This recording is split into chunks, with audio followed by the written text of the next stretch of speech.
Mesdames et messieurs, bonjour et bienvenue à cette nouvelle édition de Tout savoir sur, laquelle fait suite à la célébration de la Journée internationale des droits de la femme et nous propose justement de revenir avec le ministère en charge de cette question sur les avancées, les défis et les perspectives face à la société civile, aux internautes et à la presse. 30 ans après la déclaration et le programme d'action de Beijing, où en est la Côte d'Ivoire? Docteur Binaté Fofana Namizata, vous êtes conseillère technique genre en charge de la coopération régionale et vous avez été désignée par la ministre Nassénéba Touré pour adresser nos préoccupations. Bonjour et merci à vous d'être là. Nous allons ouvrir cette activité avec vos propos introductifs à ce pupitre, s'il vous plaît. Mesdames et messieurs, ce qu'il faut savoir, c'est que il y a 30 ans, précisément, depuis 1995, au cours de la 4e conférence internationale sur les femmes qui a eu lieu à Beijing, en Chine, des résolutions ont été prises et aussi il y a eu une déclaration et un plan d'action qui ont été élaborés et qui ont été adoptés par plusieurs pays. Notre pays, la Côte d'Ivoire, a ratifié, n'est-ce pas, cette déclaration. Et ce qui nous vaut la mise en œuvre de ce plan qui couvre 12 domaines prioritaires et pour lesquels notre pays s'est attelé à mener des actions pour avoir des résultats probants. Cette année, le monde entier fait un bilan, justement, de ces 30 ans de mise en œuvre. Ce qu'il faut retenir, c'est qu'il y a eu des avancées, comme elle a si bien dit, des défis restent à relever et il y a aussi des stratégies que nous devons mettre en place. Et c'est d'ailleurs pour ça que la Côte d'Ivoire, fort du thème international qui porte sur le bilan justement des 30 ans de Beijing, a choisi comme thème « Droits de la femme en Côte d'Ivoire, 30 ans après Beijing, réalisation et stratégie pour l'avenir ».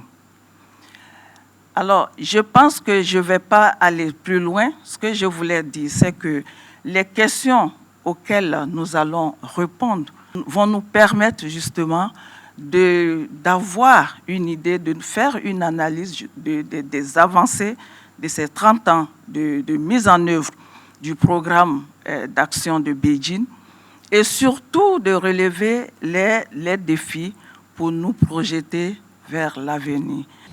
Vous qui gérez les questions de genre, alors au niveau des questions sur les VBG, oui. Quelles sont les statistiques aujourd'hui? En termes de statistiques, en 2024, par exemple, on a enregistré 9 607 cas de VBG qui ont été déclarés. Et en ce qui concerne le ministère de la Femme, de la Famille et de l'Enfant, nous avons un programme national de lutte contre les violences basées sur le genre. Au départ, c'était un comité. Et ce comité est devenu maintenant un programme pour vraiment prendre à bras le corps la question des violences faites aux femmes. Et nous avons, à travers ce programme, vous avez l'existence des plateformes, ce sont des plateformes multisectorielles que nous appelons les plateformes VBG. À ce jour, je crois que nous avons 95 plateformes au niveau sur tout le territoire ivoirien. La question que moi j'ai, c'est que quels sont les dispositifs de financement des ONG aujourd'hui en Côte d'Ivoire?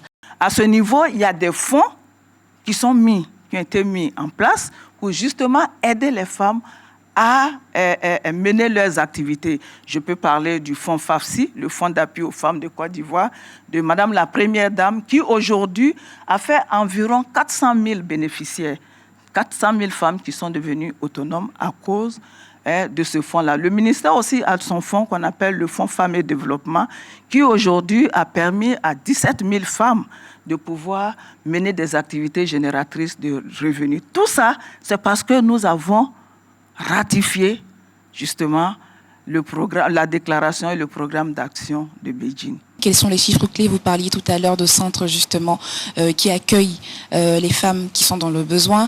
Combien de centres avons-nous sur l'étendue du territoire? Est-ce que vous avez des pourcentages à nous partager? Je crois à ce jour, nous avons un centre qu'on appelle le centre Pavios à Tekoubé, dans la commune d'Atekoubé.